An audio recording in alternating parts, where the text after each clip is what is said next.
बारिश का मौसम अब पूरी तरह से खत्म हो चुका है। नवंबर का महीना शुरू हो चुका है और इसी के साथ पतझड़ का रूखापन भी हर तरफ फैल गया है। देर शाम की ठंडी हवाएं अब एक अलग ही तरह की सिहरन पैदा कर रही हैं। बाहर जाने पर मौसम में बदलाव साफ महसूस होता है। हवा में नमी की कमी है और ठंडक धीरे धीरे अपने पैर पसार रही है। भारत के पूर्वी राज्य त्रिपुरा के एक शांत छोटे से गांव आनंदपुर में सूरज ढल रहा है। वर्षा काल की अत्यधिक बारिश के बाद यहाँ की मिट्टी अब धीरे धीरे सूखकर सख्त होने लगी है। बारिश के मौसम में यह पूरा इलाका घने जंगलों से घिर जाता है, लेकिन गांव के लोग अपनी बस्ती के आसपास के क्षेत्र को हमेशा साफ सुथरा रखते हैं। पूर्वी राज्यों के इन लोगों में अनुशासन और साफ सफाई के प्रति गहरा प्रेम दिखाई देता है। गांव के केंद्र में कुछ घरों और एक छोटे से प्राचीन मंदिर के पास किरण की चाय की दुकान है। यह सिर्फ एक दुकान नहीं, बल्कि गांव की हर चर्चा और हर फैसले का केंद्र है। यहाँ गर्मा गर्म चाय और समोसे मिलते हैं, जिनके स्वाद का आनंद लेते हुए गांव के कई महत्वपूर्ण फैसले लिए जाते हैं। मुझे लगता है गांव के पीछे वाले जंगल के पेड़ अब काट देने चाहिए। गांव के बहुत पास आ गए हैं और बारिश के बाद उनकी सघनता और भी बढ़ गई है। जंगली जानवरों का भी डर है और बरसात के बाद सांपों का प्रकोप भी ज्यादा हो जाता है। वह तो है आलोक, पर इतनी बड़ी संख्या में पेड़ काटना सही नहीं है। ऐसे तो धीरे धीरे हमारा सारा जंगल ही साफ हो जाएगा। प्रकृति से इतना छेड़छाड़ करना ठीक नहीं है। हाँ, आपकी बात सही है किशोर जी, लेकिन बारिश के बाद से जंगल के इलाके से अजीब अजीब और डरावनी आवाजें आने लगी हैं। ऐसा लगता है कोई जोर से चिल्ला रहा है या सिसक रहा है। ये किसी जानवर की आवाजें नहीं लगती। मुझे तो लगता है कुछ और ही है उस घनेपन में। मैंने भी सुना है, बड़े बुजुर्ग कहते हैं कि जंगल अपने अंदर कई रहस्य छुपाए रखता है। जानवरों के अलावा भी बहुत सारी चीजें होती हैं जो अपनी सीमा में रहना चाहती हैं, जब तक कि उन्हें परेशान न किया जाए। हाँ, किस्से तो हमने भी बहुत सुने हैं दीपक, पर इनमें कितनी सच्चाई है कौन जानता है। खैर, इसका फैसला वैसे भी हम लोग नहीं कर सकते। कल ग्राम सभा में सबके सामने यह प्रस्ताव रखा जाएगा। अगर सबकी सहमति हुई तभी जंगल काटकर खाली जमीन बनाई जाएगी। अगले दिन गांव में सभा लगी। गांव में बढ़ती आबादी के कारण जमीन की कमी महसूस हो रही थी, इसलिए कुछ और जंगल काटकर जमीन बनाने का प्रस्ताव सबके सामने रखा गया। जमीन की आवश्यकता को देखते हुए लगभग सबने हां कर दिया। सबकी सहमति से यह तय हुआ कि गांव का विस्तार करने के लिए जंगल के एक हिस्से को और काटा जाएगा। तभी गांव के सबसे बुजुर्ग व्यक्ति हरिदेव काका, जो अब तक चुपचाप बैठे थे, अचानक बोल उठे। अनर्थ अनर्थ होगा यह। हमने पहले ही जंगल काटकर यह गांव बसाया है। जब पहली बार जंगल काटा गया था तब भी यही हुआ था। जाने गई थी, इस बार भी जाएंगी। मत करो ऐसा। लोगों ने बुजुर्ग की बात सुनी, पर गांव के विकास की आड़ में उनकी चेतावनी को टाल दिया। उन्होंने कहा कि गांव के लिए जंगल काटना जरूरी है। और फिर अगले कुछ दिनों में मजदूरों ने जंगल के एक बड़े हिस्से को काटकर गांव के लिए नई जमीन बना ली। कुछ दिन सब ठीक चला। फिर एक शांत सर्द शाम को फिर वही लोग किरण की चाय की दुकान पर बैठकर बातें कर रहे थे। सूरज पूरी तरह ढल चुका था और नवंबर की रात की ठंडक महसूस होने लगी थी। अरे, ये शोर कैसा है? ये तो जंगल के पास के खेतों से आ रहा है। हाँ, चलो चलो चलो चल के देखते हैं आखिर क्या हुआ है। कोई जानवर खेत में घुस गया होगा। सभी लोग उस दिशा में निकल पड़े जहां से चीख की आवाज आई थी। यह जगह गांव की शुरुआत में थी, जहां बसावट के समय कुछ पेड़ काटकर खेत बनाए गए थे। खेतों के पार अब भी घना जंगल दिखाई देता था, जो रात के अंधेरे में और भी भयानक लग रहा था। वे धीरे धीरे उस स्थान पर पहुंचे। रात हो चुकी थी और चारों तरफ लगभग अंधेरा छा चुका था। क्या हुआ है यहाँ पर? कैसे मरी ये बकरी? कोई शेर आया था क्या, या कोई बाघ था, या कोई और जंगली जानवर? पता नहीं, ये तो दीपक की चीख सुनाई दी तो मैं मुड़ा। सब लोग अब दीपक की ओर देख रहे थे, जो सदमे में लग रहा था। दीपक, क्या हुआ? बताओ, ये सब कैसे हुआ? किसने किया यह? दीपक कुछ भी बोलने की हालत में नहीं लग रहा था। लोग जैसे तैसे उसे गांव की ओर लेकर आए। रात पूरी तरह छा चुकी थी। गांव के बीचों बीच बनी चौकी पर दीपक को बैठाया गया और सब लोग उसे घेर कर खड़े हो गए। दीपक, बताओ क्या हुआ था? ये बकरी का वह हाल किसी शेर ने किया था या किसी बाघ ने? छलावा, वह छलावा था या कोई और शैतान? छलावा? ये क्या होता है दीपक? होश में आओ। दीपक ने जो देखा था वह इतना भयानक था कि उसकी जुबान साथ नहीं दे रही थी। इस घटना के कुछ देर पहले दीपक और मनोज गांव के उसी नए बनाए गए जमीन के अंतिम छोर पर बैठे थे, जो कुछ दिन पहले जंगल काटकर बनाई गई थी। यार दीपक, गांव वालों ने यह थोड़ी ज्यादा जगह बनाकर अच्छा किया। अब जानवर चराने की भी जगह बन गई और हम भी आराम से बैठकर बीड़ी पीने का लुत्फ उठा सकते हैं। तेरे पास है क्या? हाँ, है ना। मैं एक मुट्ठा हमेशा अपने पास रखता हूं। पर एक बात बता, हमेशा मैं ही क्यों पिलाऊं? तू भी तो पिलाया कर कभी। हाँ हाँ पिलाऊंगा, आज तू निकाल ले, अगली बार से मैं पक्का पिलाऊंगा, वादा रहा। मनोज की यह बात अब दीपक सुन नहीं रहा था। उसका ध्यान कहीं और ही था। अंधेरा अब गहरा हो चुका था। अचानक से जंगल की ओर से चिड़ियां जोर जोर से चिल्लाने लगीं। जंगल के सामने एक काली सी परछाई ने आकार लिया।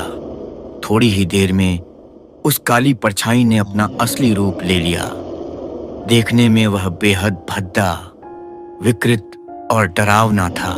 उसका कद किसी भी आम इंसान से कहीं ज्यादा ऊंचा था। उसकी नाक की जगह सिर्फ 2 काले छिद्र थे और उसका मुंह इतना बड़ा था कि देखने वाले की रूह कांप जाए।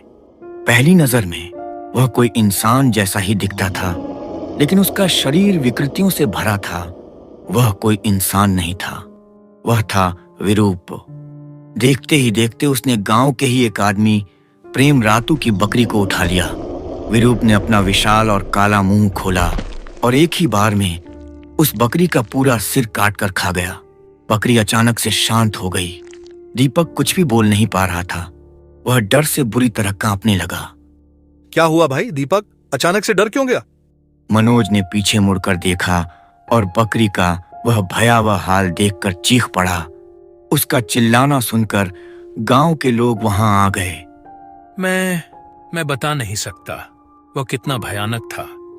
वह जो कुछ भी था, वह न तो कोई इंसान था और न ही कोई जानवर। वह शैतान था। अगले कुछ ही दिनों में एक एक करके ऐसे ही आधी खाई हुई बकरियां और जानवर गांव के किनारे दिखने लगे। दहशत फैल गई। अब क्या करें? ऐसे तो सारा गांव डर के मारे जी नहीं पाएगा। एक एक करके सारे मवेशी खत्म हो जाएंगे। कुछ तो करना पड़ेगा। हाँ, पर करें क्या? कोई जंगली जानवर हो तो कुछ किया भी जाए। इसके तो पैरों के निशान भी नहीं दिखते। मैंने देखा है उसे। वह कोई जानवर नहीं है, वह कोई शैतान ही है। ऐसे ही चलता रहा तो आखिर कितनी देर लगेगी उसे जानवरों को छोड़कर हम इंसानों पर आने में? गांव में छोटे छोटे बच्चे भी हैं और औरतें भी। क्यों ना हम हरिदेव काका के पास जाएं? वह उस दिन कह रहे थे ना जंगल काटने के बारे में, शायद उन्हें कुछ पता हो। वह बोल भी रहे थे कि पिछली बार जब जंगल काटा था तब भी कुछ ऐसा हुआ था। हाँ, तुम्हारी बात सही है। ठीक है, चलो। वे सब फिर मिलकर हरिदेव काका के छोटे से मकान पर पहुंचे। काका एक चारपाई पर चुपचाप बैठे। क्या हाल है काका? सब ठीक तो है ना? तबीयत कैसी है आपकी? मुझे पता था तुम सब मेरे पास आओगे, और क्यों आए हो वह भी मुझे पता है। अब जब मेरी जरूरत पड़ी है तो ठीक आ गए हो मेरे पास। मुझे पता है मेरा हालचाल पूछने तो नहीं आए हो, तो सीधे सीधे बोलो क्या चाहिए। अरे नहीं काका, आप हमारे गांव के बुजुर्ग हैं। हम तो बस सीधा सीधा बोलते हो या मैं शुरू करूं अपना? अरे काका, शांत हो जाइए, शांत हो जाइए। हमें आपकी जरूरत है। गांव खतरे में है। ये दीपक कहता है कि उसने एक शैतान को देखा है। वह एक छलावा है। अभी तो बस जंगल के आसपास है। अगर उसे रोका नहीं गया तो कुछ ही दिनों में वह गांव में घुसकर इंसानों को अपना शिकार बनाएगा। मतलब पहले भी ऐसा हुआ है ना? आपने इसे पहले भी देखा है ना? हाँ, आज से कई साल पहले इसी तरह गांव वालों को और ज्यादा जमीन चाहिए थी। तब सबने मिलकर यही फैसला किया था कि जंगल काटकर नई जमीन बनाई जाएगी। तब भी कुछ दिन सब सही चला, पर फिर गांव में अजीब अजीब घटनाएं होने लगी। काका ने बताया कि लोगों को देर रात उनके घर के बाहर कोई आवाज देता, उनके किसी दोस्त या रिश्तेदार की आवाज में, और अगर कोई जवाब दे देता तो वह आगे आगे चलने लगता। अगर कोई उसके पीछे पीछे जाता तो वह फिर कभी वापस नहीं आ पाता। कई लोगों की जानें गईं। फिर गांव वालों ने एक तांत्रिक की मदद से उस जंगल के बाद वाले हिस्से को मंत्रों से बंधवा दिया, ताकि जंगल की आत्माएं बाहर नहीं आ सकें, वह अपनी सीमा में ही रहें। तब जाकर यह सिलसिला कहीं रुका। मतलब ये रूप भी बदल सकते हैं और आवाज भी? हाँ, और यह अब उन लोगों को अपना शिकार बनाएगा जो खेतों की रखवाली करने रात में जाते हैं। यह उन्हें भ्रमित करेगा। यह उनकी सबसे परिचित आवाज में उन्हें बुलाएगा। तो फिर तो खेतों की रखवाली करने वालों को रुकना होगा। अरे, पर अर्जुन और सुनील तो गए हैं ना वहां पर। वह लोग अपने नए अमरूद के पेड़ों को जानवरों से बचाने के लिए रखवाली करने गए हैं। गांव के अंतिम छोर पर नए लगाए गए अमरूद के बागान में अर्जुन और सुनील बैठे थे।